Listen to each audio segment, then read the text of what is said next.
All right. Good evening, ladies and gentlemen. Tonight we're gonna start what will be a simultaneous playthrough of Victory in, of Victory in Europe and Pacific Victory, both released by Columbia Games in 2014 and 2018 respectively.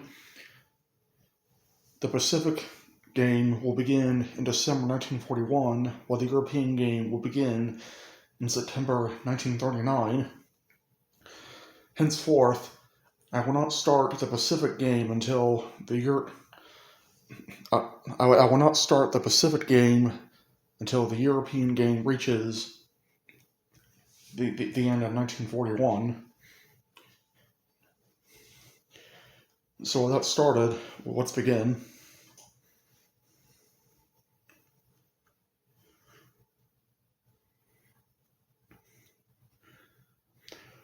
So, at the start of the 1939 scenario in the European game, countries like the United States and the Soviet Union are going to be neutral until the end of 1941 for the US, or I think the end of 1942 for the Soviet Union. Until then, the only countries that are at war with Germany are France, the United Kingdom, which includes Canada, and Poland. Germany is in position to launch an attack on Poland at the start of the game.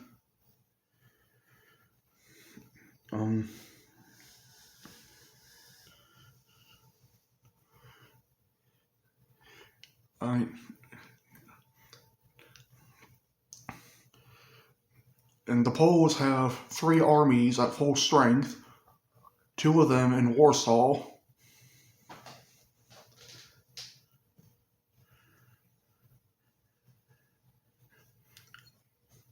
Now, our goal for the Germans is to knock Poland out of the war and remove remaining army units east to west for the future attack against France in 1940.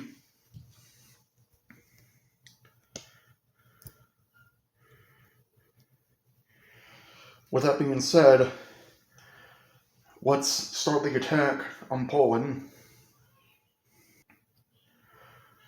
Oh, one last thing before we start. I forgot to mention the cards here. Both the Axis, the Allies, and the Soviet Union have sets of 6 to 8 cards divided by year. In 1939, both sides are going to have only 6 cards each.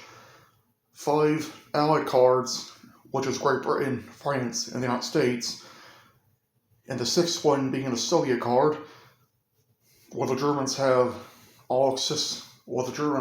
6 cards for themselves. Normally, the way the cards work is you would play 4 cards per year, except in 1939 it's only 2 cards per year. The last card played is a winter turn in Russia and Finland. The first card played in a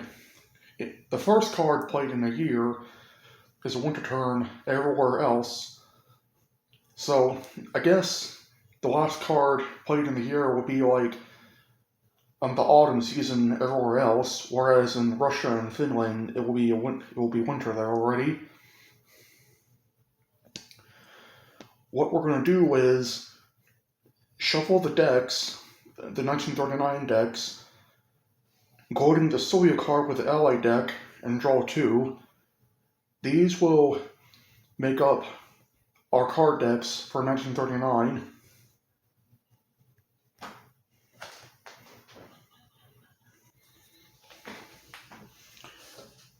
Okay, so both sides have drawn 2 out of the 6 cards for this year.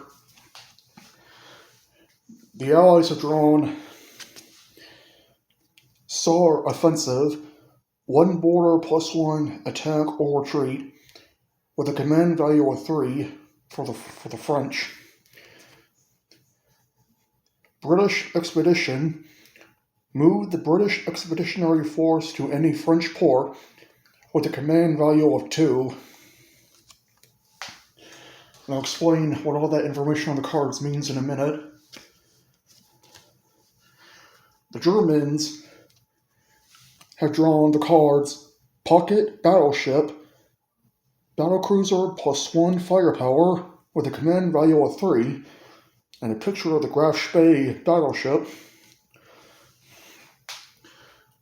and Blitzkrieg, bombing plus 1 firepower for 1 battle with a command value of 2.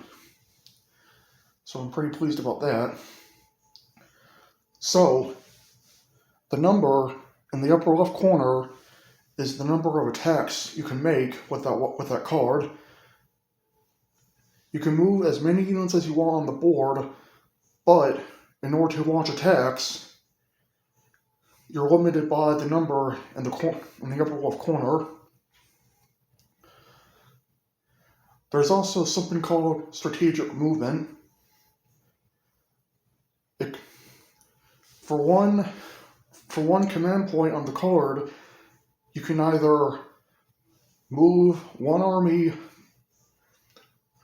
across as many friendly territories as you want, ending in a friendly territory. It cannot attack, it can only move. Or you can move an army by sea to a friendly port. So, for example,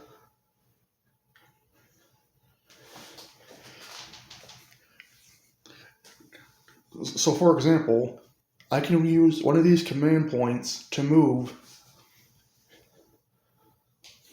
this French colonial unit from Algeria to the port of Brest, right here. Military units in the game do have a limited number of moves, so strategic movements is one way you can move armies far distances quickly.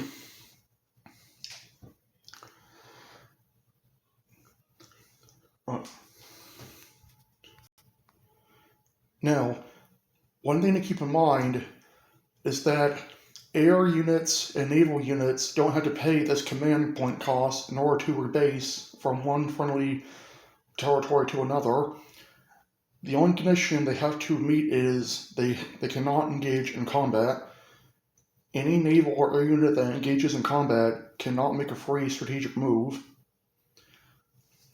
Now, if a naval unit wanted to make a strategic move, they could move from one friendly port to another, provided the seas that lead from this port to the other are vacant or friendly controlled. Same thing with air units. Air units can, and the rulebook calls it rebasing. Air units can rebase from one friendly territory to another as long as they have not engaged in combat. Speaking of combat, Poland. Let me do the movement phase of all the military units and we'll get things started. Okay, so for the first battle of the game, we have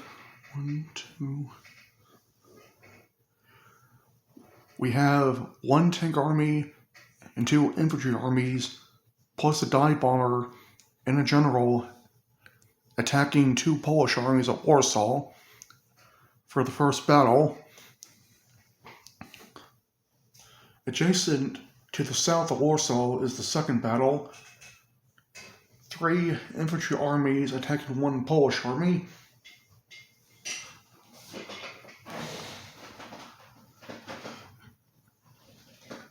The combatants are a Stuka dive bomber rolling 3 dice with an attack value of 2 or less, The 4th Panzer Army rolling 3 dice with an attack value of 2 or less.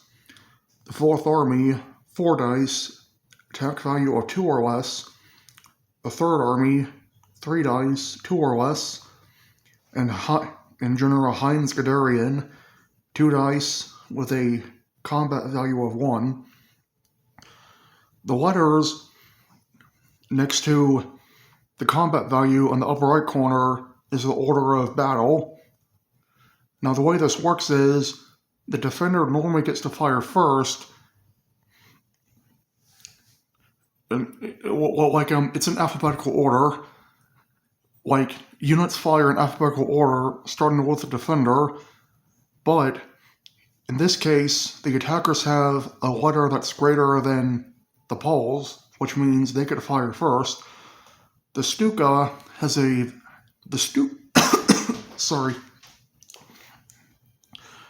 The Stuka has a B value, which means it gets to fire before the Polish infantry, which have D combat values. So does the German 4th Panzer Army, which has a C value. So the B value Stuka and the C value Panzer Army get to fire before the Polish infantry, but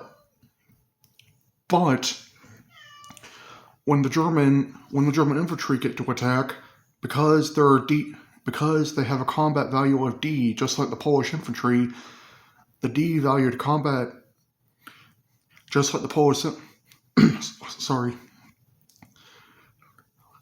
So because both the German infantry and the Polish infantry have D combat values, but the Polish infantry get to fire first.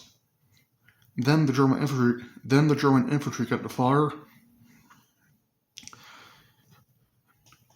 Lastly, it's the general, which also has a D value. Combat lasts for only 2 rounds, but by flipping the general marker from its 2 value to its 1 value, he can extend it for 1 more round, which is one of the benefits of having generals in your army.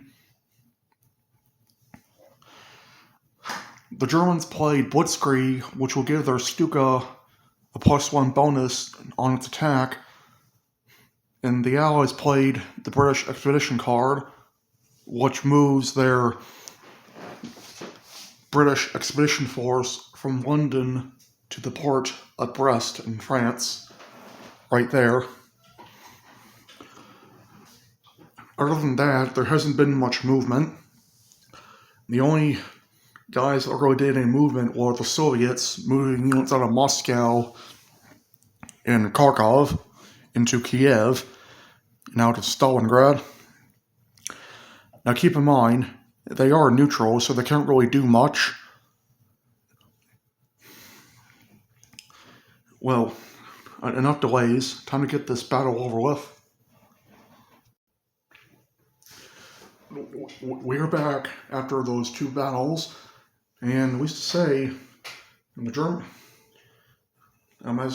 just as history went, Poland has been overrun.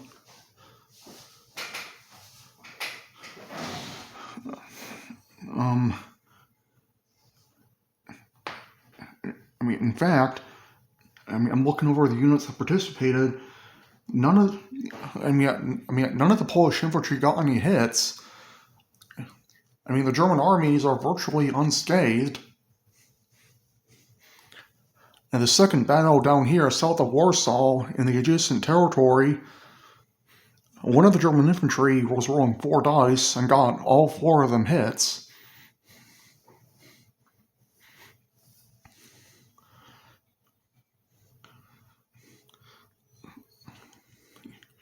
So, none of these 2 cards have been used up. They will be discarded. And because of that 2 in the corner, those 2 battles in Poland were the only 2 attacks Germany could make. If the card had a 3 value, then if I really wanted to, I could have attacked Denmark, the Netherlands, or Belgium, or hell, maybe even France. The armies over here adjacent to Germany are all only valued at 1 strength point each, including their 1 fighter unit. But because of territory limitations on the border, there's a limit to how many armies you can send across when attacking. Clear terrain has a limit of 2 armies. Forest terrain has a limit of 1.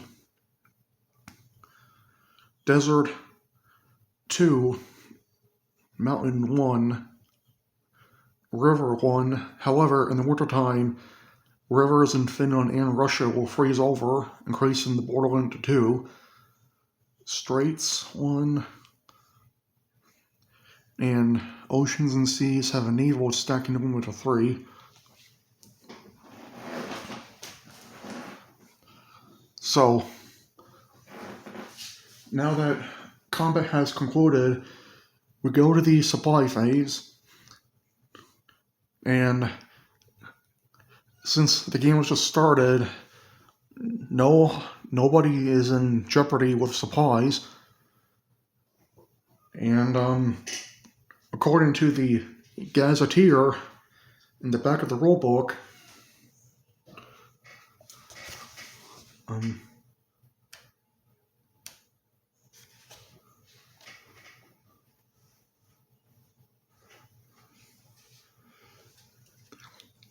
Poland will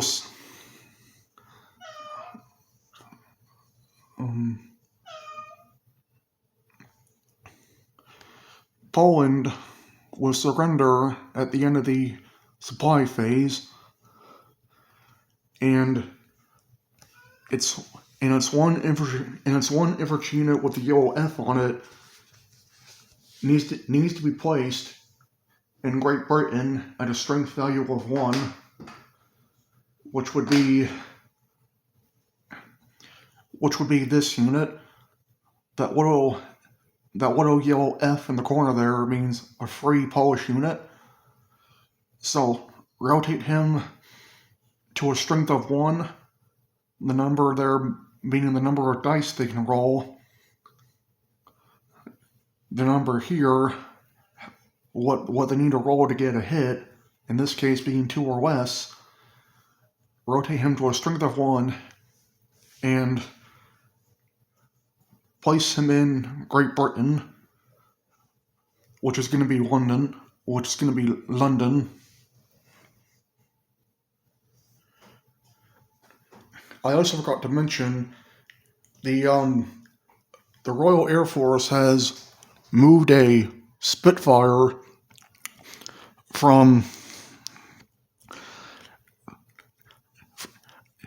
has flown a Spitfire across the English Channel to reinforce the French army's border in Belgium in anticipation of the inevitable German attack next year in 1940.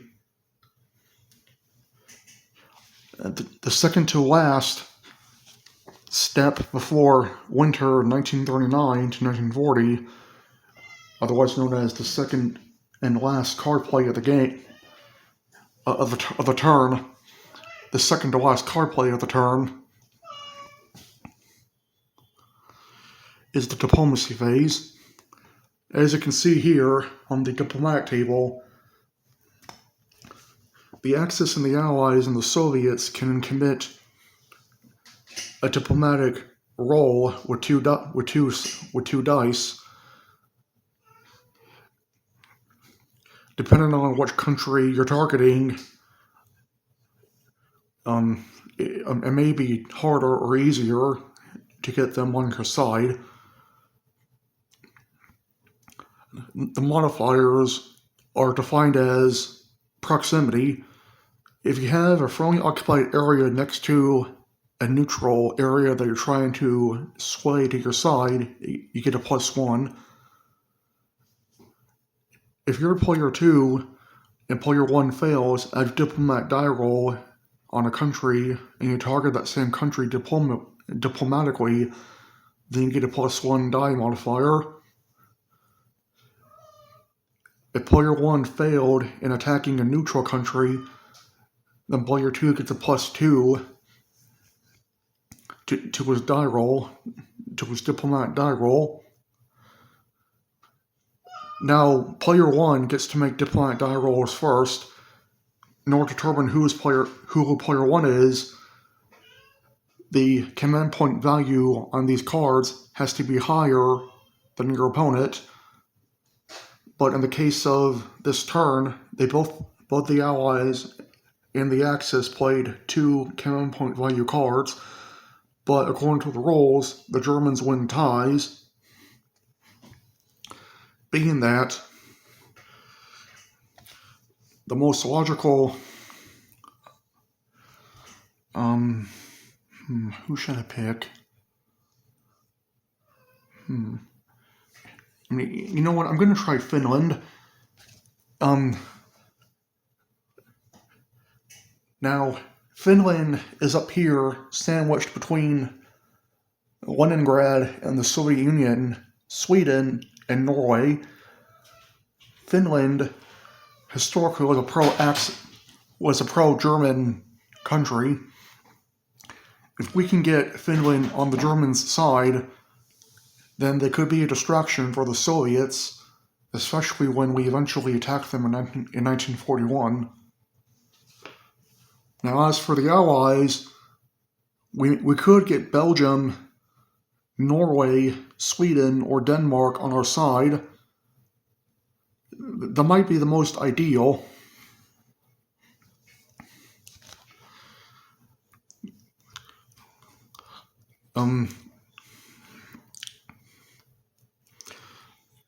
Norway, for one thing, it would hinder German supplies of resources.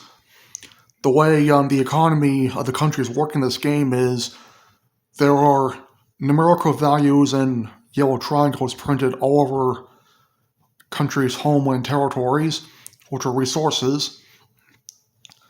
Certain countries get an additional resource for free depending on the diplomatic situation. Germany starts with 11, which includes one resource from Sweden, one from Romania, and one from the Soviet Union until they're at war with Germany. The factories here, they're how you produce units in the game. Newly built units have to be built in a territory that has a factory unit. However, any understrength units that are in supply, regardless of whether they're in a factory territory or not, can have 1 strength point added to their unit strength. So, for instance, this Italian unit right here in Albania, even though there's no factory in there, if I wanted to, because he's in supply, I can spend some resource points to rotate him from a 2 strength to a 3 strength.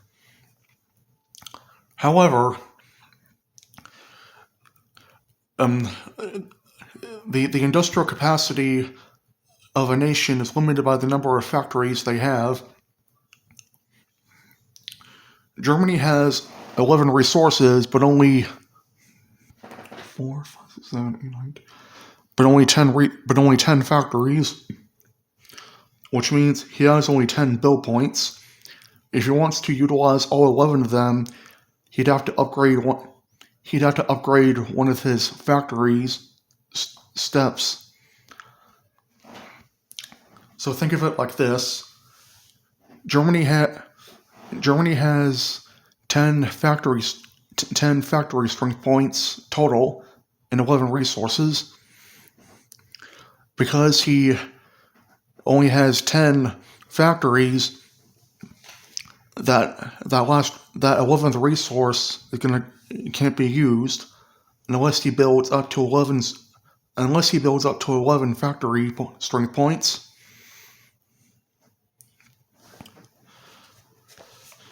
But before that, we're going to do the diplomatic roles. So, both sides have succeeded in the diplomatic die rolls. Finland has joined the Axis, and Belgium the Allies. Now keep in mind that if that if minor countries' units are eliminated, it's permanent. They cannot be rebuilt, with the exception of the Polish and the French free units. Now, the last phase of the turn will be the production phase.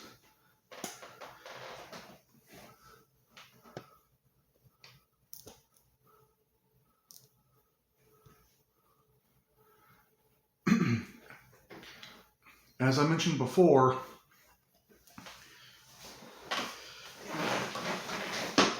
the amount of stuff you can build is limited by the amount of resources and factory steps your country has.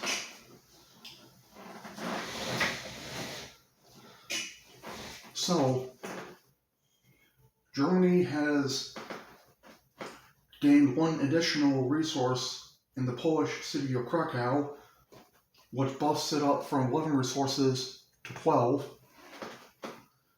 However, that additional resource cannot be used until the next production phase.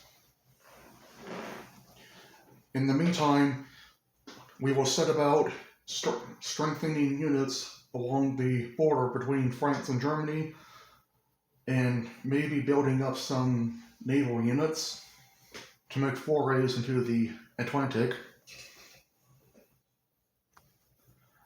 Alright, this concludes the production phase in the first turn of the game, as well as the first turn of 1939. As I said, the Germans spent most of their production strengthening units along the border between France and Belgium in preparation for an invasion in the spring of 1940, as it happened historically. They did not strengthen up their navy, but they did strengthen their factory in Munich. The French, with only 3 production, strengthened their armies up in Picardy and in Paris. The Soviets upgraded their factory in Kiev, as well as the units stationed in that city. The Italians, even though they're neutral at the start of the game, they can still move and produce units. The only way they can join the war is through diplomacy by Germany, or if Germany captures Paris or London before they join.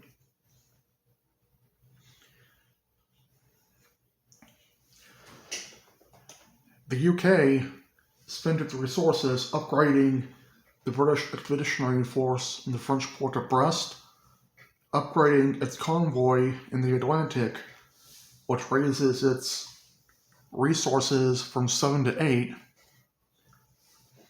and upgrading the aircraft carrier Ark Royal in the English Channel.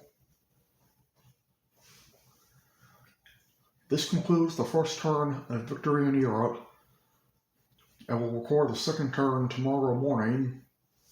Thank you for watching.